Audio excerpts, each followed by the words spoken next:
Welcome to 2K Moms Kitchen. எனக்கு ஒரு doubt, என் வீட்டில் மட்டும்தான் அப்படியா இல்லை எல்லார் வீட்லையுமே எப்படி தானா அப்படின்றது மறக்காமல் கீழே வந்து கமெண்ட் பண்ணிவிடுங்க. என்னென்னா எல்லா வெஜிடபிள்ஸுமே ஃப்ரிட்ஜில் காலி ஆகும்.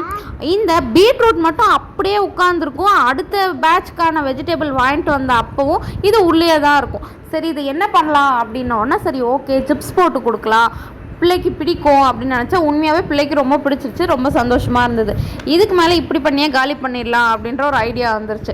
ஆஃப்டர்நூன் 1 o'clock வரையும் வெறும் ஒயிட் ரைஸ் வடித்து வச்சுட்டு அமைதியாக தலையில் கை வச்சு உட்காந்துருக்கேன். என்னன்னா என் சின்ன பொண்ணுக்கு நான் கூடவே தான் இருக்கணுமா, தூக்கி வச்சே இருக்கணுமா, சும்மா இதே கம்ப்ளைண்ட் பண்ணிட்டு இருக்காத அப்படின்னு வந்துடாதீங்க நிறைய பேர். நேற்று போட்ட வீடியோவுக்கு நல்ல ரெஸ்பான்ஸ் இருந்தது. நிறைய பேர் டோன்ட் வரி எல்லாம் சரியாயிடும் அப்படின்ற மாதிரிலாம் கமெண்ட் பண்ணியிருந்தீங்க. எனக்கு ரொம்பவே சந்தோஷமாக இருக்குது. அதாவது சுற்றி என் கால் லாக் எடுத்து பார்த்தீங்கன்னா எங்கள் அம்மா அப்பா இவங்க 2 பேர்கிட்ட இருந்து தான் கால் மோஸ்ட்லி இல்லை ஃபுல்லுமே இது மட்டும்தான் இருக்கும். என் ஃபாதரின்லாம் எப்போயாவது ஈவினிங் டைம் ஃபோன் பண்ணுவார். அதுவும் நமக்காக கிடையாது, என் பேத்திங்க என்ன பண்ணுறாங்க அப்படின்றதுக்காக தான் அந்த ஃபோன் இருக்கும். நம்மளை பற்றி நான் புலம்புறதா இருந்தாலும் சரி, என் ஹாப்பினஸ் ஷேர் பண்ணுறதா இருந்தாலும் சரி, என் உலகம் எல்லாமே எங்கள் மம்மி டேடி மட்டும்தான். அவங்க தான் நமக்கு கால் பண்ணி எல்லாம். அது இந்த வீடியோவுக்கு குட்டியாக ஒரு கிளிப்பிங்க ஆட் பண்ணுற பாருங்க. பின்னாடி இருக்க பேக்ரவுண்ட் சத்தம் கேட்டாலே தெரியும். என் பொண்ணு தூக்கியே வச்சுருக்கணும்னு சொன்னால இப்போ அவளே நான் கீழே இறக்கி விட்டுருந்தேன், அதுக்காக தான் இந்த சவுண்டு வந்தது. அதாவது நம்மளை பற்றி விசாரிக்கிறது யார் இந்த உலகத்தில்? அம்மா அப்பா. பிள்ளைங்க சாப்பிட்டுதா, என் பேத்தி சாப்பிட்டுதா, என் பொண்ணு சாப்பிட்டுதா இப்படின்னு கேட்பாங்களே தவிர நீ சாப்பிட்டியான்னு கேட்குறதுக்கு நம்மளை பெற்றவங்க மட்டும்தான் நம்மளை பார்த்துக்குவாங்க.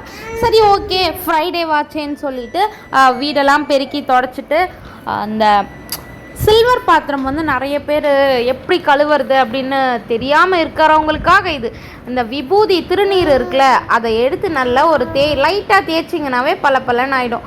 அவங்க அக்காக்காரி தூங்கிட்டா, தங்கச்சிக்காரி எழுந்துட்டா, ஆனால் நம்ம ஷிஃப்ட் மட்டும் முடியவே மாட்டுது.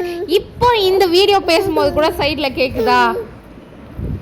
சரி, ஈவினிங் ஆகிட்டு என்ன பண்ணணும், நெக்ஸ்ட்டு டின்னருக்கு ரெடி பண்ணணும். கொஞ்ச நேரம் பாப்பா கூட உட்காந்து விளையாடிட்டு அவள் தூங்கிட்டு இருக்கிறதுனால இவளுக்கு விளையாட என்னால் தைரியமாக விடவும் முடியல.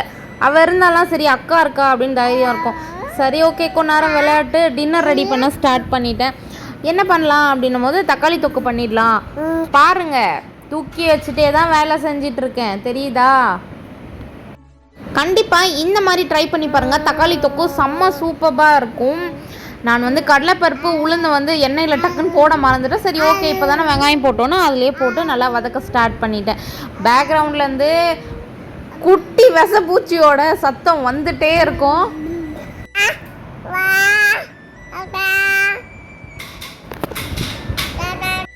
சரி, கொஞ்ச நேரம் கீழே விடலாம் அப்படின்னு விட்டோன்னா நம்ம கிச்சனையே 10 வாட்டி க்ளீன் பண்ணுற மாதிரி ஆகிடும். அதை தூக்கி போடு, இதை தூக்கி போடுன்னு உட்காந்து விளையாண்டுட்டு இருப்பான். அப்படி விளையாண்டுட்டு இருந்தால் பரவாயில்ல, சந்தோஷம் தான். ஆனால் அதெல்லாம் கொஞ்ச நேரத்துக்கு தான் நீடிக்கும். சரி, நெக்ஸ்ட் வீடியோவில் மீட் பண்ணலாம்.